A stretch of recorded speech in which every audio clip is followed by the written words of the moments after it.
Welcome to Financial Revelations. I am David Safransky, your host. It is April 26th. The weather's going to get nice, but it's not quite nice yet, so we still have the fireplace on for your aesthetic enjoyment. And it is heating up the room down here, so I like that.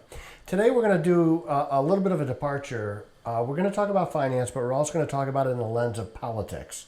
And for those of you who have listened to me on the radio or known me for a while, you probably know my politics. But for those of you who don't, you're probably going to know them a little bit better after this segment. So what we're going to talk about is the tax policy that the Biden administration is proposing. Now, I don't know if any of this will get passed or not, but they're doing a good job of starting way high and then making it look like meeting in the middle is a compromise. So the first thing that they're going to do is they're going to roll back the limitations on the SALT deductions. And the SALT deductions are state and local taxes.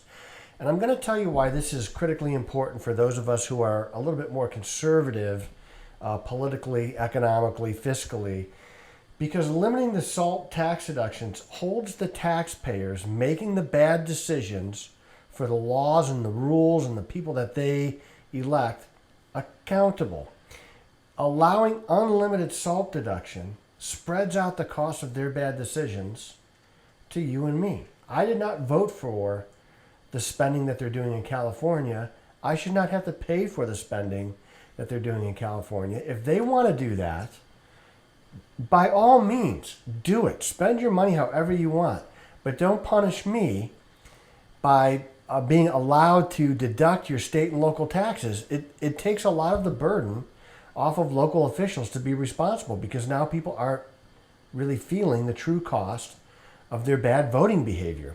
And so when you go out to California and you look at a property tax bill that is $75,000, and I'm not making that number up. That would be low in some places, like La Jolla. $75,000 property taxes. It's paying for a lot of stuff that we would never pay for in Ohio. And so by limiting the SALT deductions, it holds people accountable for those votes. And it's one of the reasons why people are fleeing some of these high tax jurisdictions. So the Biden administration is going to propose unlimited state and local tax deductions. The tax overhaul that the Trump administration did limited state and local tax deductions. By the way, excuse me, in where I live, taxes aren't super expensive. I live on Lake Erie. Mine are a little bit more expensive, so I get limited on my state and local tax deductions. It's hurting me to do this, but on principle alone, we have to limit people's state and local tax deductions because we can't pay for everything. As much as we want to pay for everything, we cannot afford to pay for everything. So I didn't vote for unlimited spending, and that's why I'm against reinstituting the unlimited state and local tax deductions that the Biden administration wants to do. Their tax plan in whole is very New Green Deal-ish. It's going to pay for a lot of alternative energy. It's going to encourage alternative energy. Now, we've used the tax code for generations to influence behavior, but generally there is some consensus on it. And I was watching today, GM brought back the Volt, and the Volt is an electric, it's an EV, an electric vehicle, and somebody asked them, how are you charging this?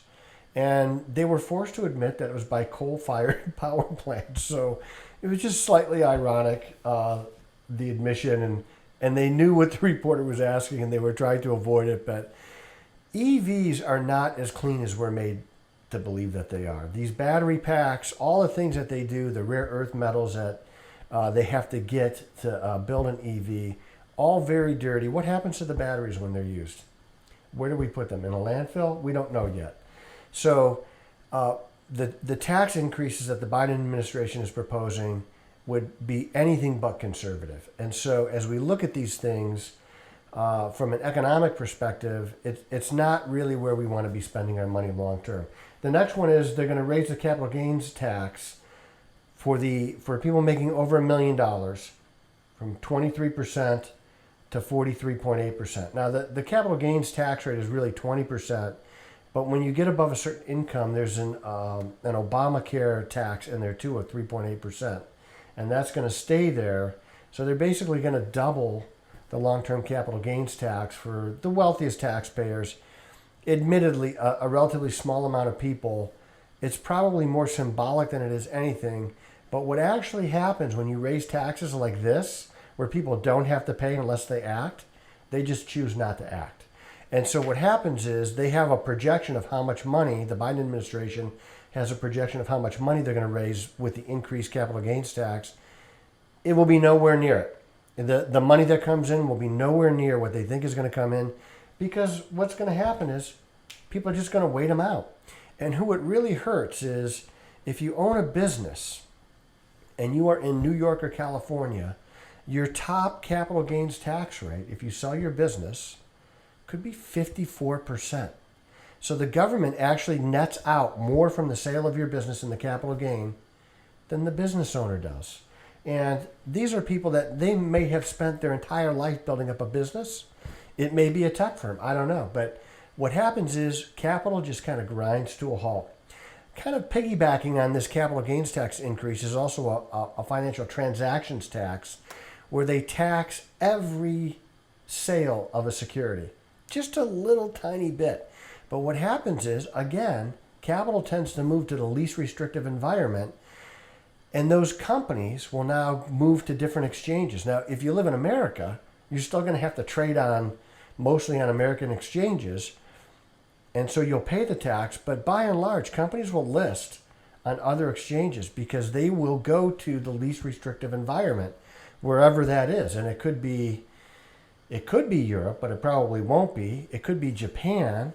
It could be the Netherlands, of all places. But capital moves to the least restrictive environment.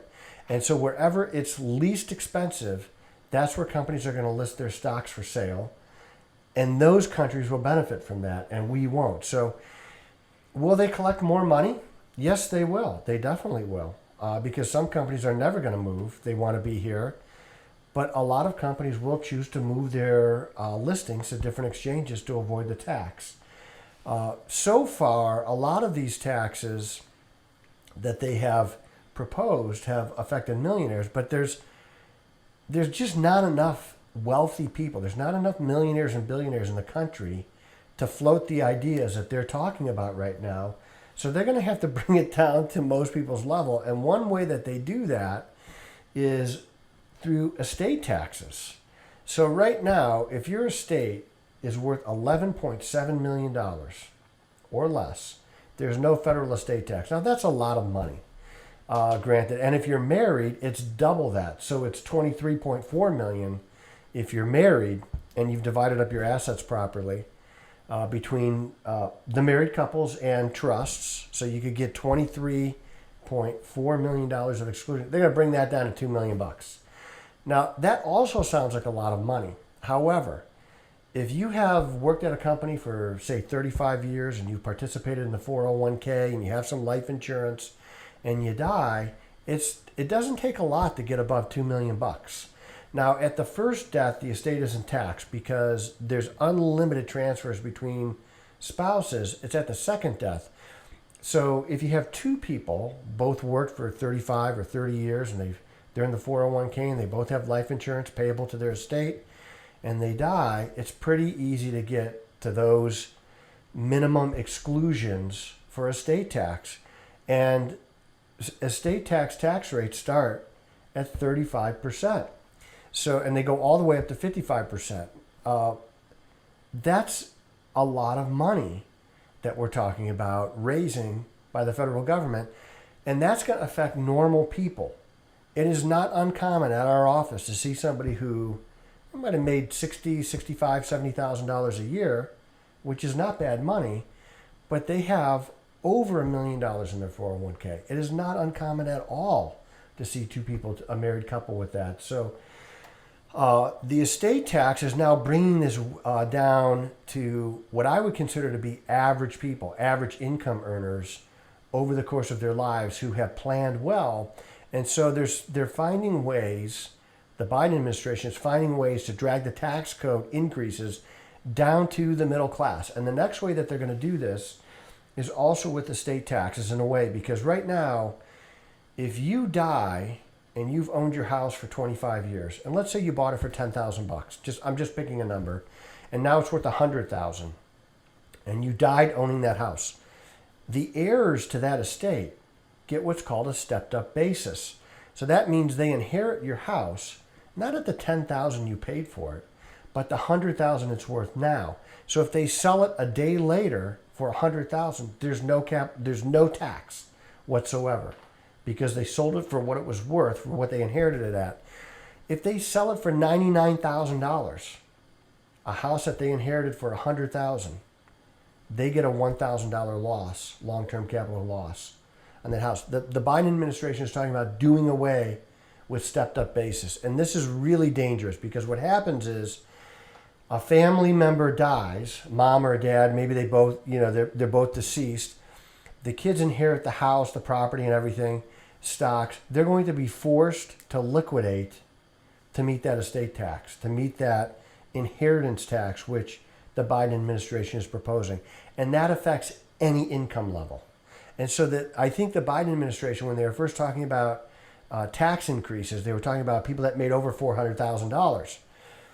Believe it or not, there's not that many people in America that make over $400,000. It's a relatively small amount. We're talking like 4% of all income earners earn over $400,000. So they realized relatively quickly that there was not enough money to be had by raising taxes on people over $400,000. So they have to find ways, they must find ways to bring this down to the middle class, because that's where the money's at. They just don't want to say that. So the big tax increases, the headline numbers, will be on people that are wealthier, but they're being very stealthy about who they're actually going to raise taxes on. And the person that they're going to raise taxes on is you. Whoever's watching this right now, your taxes are going to go up in one way, shape, or form, whether it be in user fees, financial transactions taxes. They're coming up with a host of ways that we are spending a lot of money. Now, to be fair, coming into the Biden administration, we had spent a lot of money because we had COVID. We had a couple of COVID relief plans. There was a lot going on. We had PPP for businesses. We were spending a lot of money. The Biden administration has taken that and said, I've seen what you do, and I'll double down on spending. They're talking about another COVID relief bill, even while the economy is improving at a fairly dramatic pace. The COVID recovery is real. Odds are, if the vaccination rates continue as they are, we're not going to need another COVID relief bill, but they might push one anyway. As always, if you have questions, comments, concerns, anything, you want to meet with us, you can email joshua@epsf.com. joshua@epsf.com. We love talking to the people who watch Financial Revelations. Share it with everybody. We'll be back next week, and I look forward to having fresh new topics to talk with you about.